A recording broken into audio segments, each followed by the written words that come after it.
All right.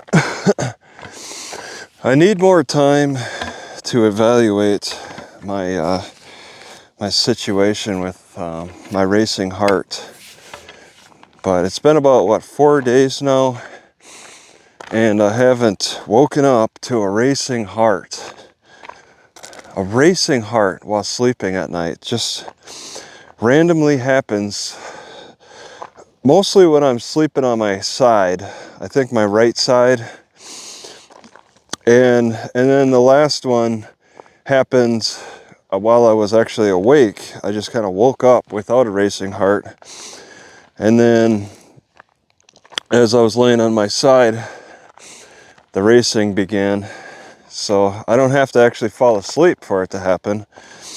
It happens while just laying on my side. And I suspect it's because just my whole rib cage is weak. I haven't been doing that pull down. And it's not just a pull down, because I've been doing a lot of this, just pushing down on the sticks, stretching out the pecs. I've been doing a lot of this, but the anchor points is my feet. And so that's really not hitting what needs to be hit. I think that's the problem, because I've been really working my rib cage the past few days. About 4 days, when I've really put my foot down on this problem that I suspect is a mechanical problem, a physical problem, not a nutritional problem.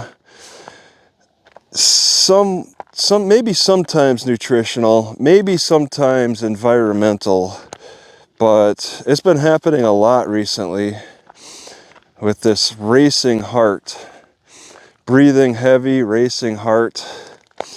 And I think it's just another element that's becoming involved here, and it's age, and the age is weakness. I'm getting older and lacking the necessary exercises that need to be conducted to combat this problem I get at night. The racing heart. It's not sleep apnea. It's a strength imbalance. All right, that's what I would call it, a strength imbalance.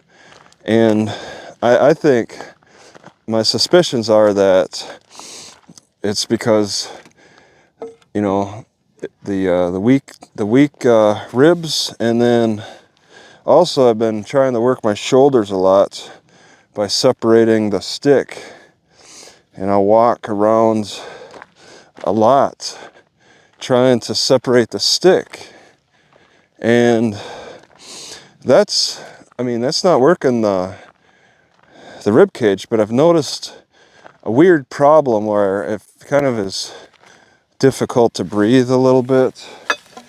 I get a weird breathing pattern that I didn't like from trying to work my shoulders so much. My shoulders have never felt better. This started out when I was doing this a year ago. I was getting stinging pains in my shoulder, and then that went away. I worked it out. The stinging pains were a weakness that I just had to work out, as a lack of joint stability, and now that's taken care of. And I've been going overboard with shoulder stuff, even though my shoulders don't seem to have made significant strides. Also, let me just add, I'm cooking some potatoes here, and I'm recording on the phone, so I need to see the time in another way here. Ooh, 14:19. Whoops. I gotta go till 4:38. Okay. So overworking the shoulders, overworking various. Is this even recording? Overworking just muscles that counteract good rib cage strength. I avoided pecs. Try to hit biceps. I've been doing exercises and putting a lot of focus on some muscles and completely ignoring other muscles. I've been hitting the core pretty good. I mean, I'm feeling strong. I really enjoy.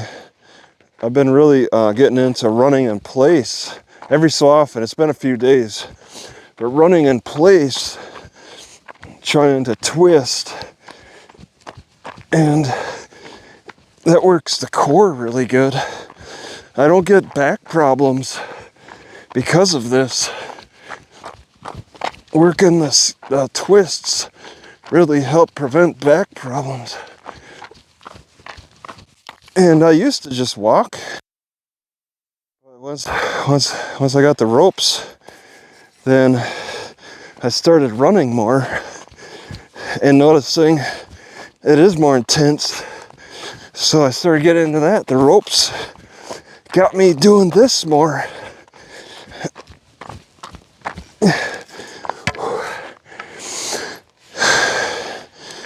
And but doing the twists and shoulders, too easy to do little exercises to tighten up the muscles. Still completely ignore my chest muscles, my rib cage muscles. And I think they were just getting weaker and weaker. Even the lats, the latissimus dorsi, I clearly have been ignoring those. And maybe it's a weakening of the lats. I don't know. It's just the whole rib cage area, the muscles that attack or cover it. They got weak because of ignoring them. And so I started really leaning against the car and working downward, pushing downward on these sticks, these 5'2" sticks. And it's in an effort to try to breathe better, maybe reduce my hiatal hernia. I'm not noticing any significant difference. Really, the hiatal hernia came in well before the nighttime heart racing issues. The heart racing issues came more recently than the hiatal hernia. So I think it's a progression of weakness. But can I overcome the strength imbalance? I'm not sure. Can I overcome the strength imbalance enough to actually overcome the hiatal hernia too? Because I feel like I'm kind of starting to seriously fight back against the the rapid heartbeats at night. If it's just strengthening my rib cage, well, now I got a plan. My lats are actually feeling more swollen. They're pushing against my arms a little bit more. I'm not trying to get them too large because when they get big, it's a rubbing issue on the skin. But if it's going to relieve my sleeping at night, then I need to work on that. And I'll say that, once again, it hasn't been that long. I need to give this more time.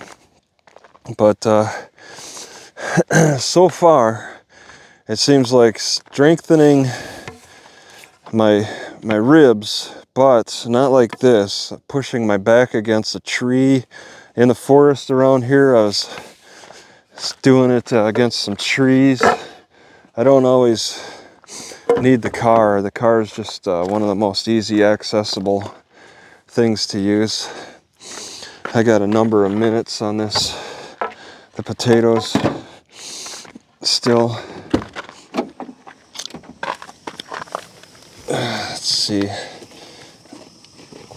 I keep my tie right there. Also, whoops, I might gotta check. I didn't really want to slam the door like that. Put this maybe right here. It's facing down a little bit. All right. I've been improving my left knee as well. I'm really happy about the progress my left knee is making. I mean, there's just a little tenderness when I do this. There's a little tenderness, but not the pain that makes it impossible. I need to get rid of that tenderness too. I've been entirely relying on Spanish squats for my knee fixing. It really seems effective and enjoyable. I've been getting stronger. When I started out doing these Spanish squats, it was like impossible. I could barely go down it because of the pain and the weakness. And I could not do this. Just up and down like I'm bouncing. I could not do this before. Suddenly, I've got the strength and the endurance. This would tire me out after a few. And now I have more endurance. It's been a few weeks now. I started out in a different way of doing Spanish squats, but now I'm much more comfortable doing this. Squat all the way down, push it up, try to break it.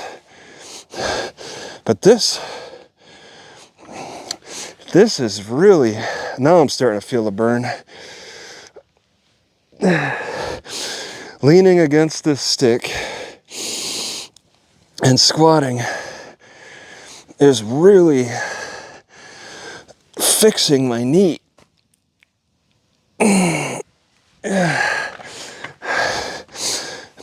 It's really bringing out a heck of a benefit. So there's a couple of things that I'm doing to fix myself, and that involves using the 5-foot sticks and the 4-foot sticks. Just I'm trying to correct bad habits from sitting at life in the car, life using computers too much, and that's working my chest more and doing a lot of Spanish squats. That's my exercise life now.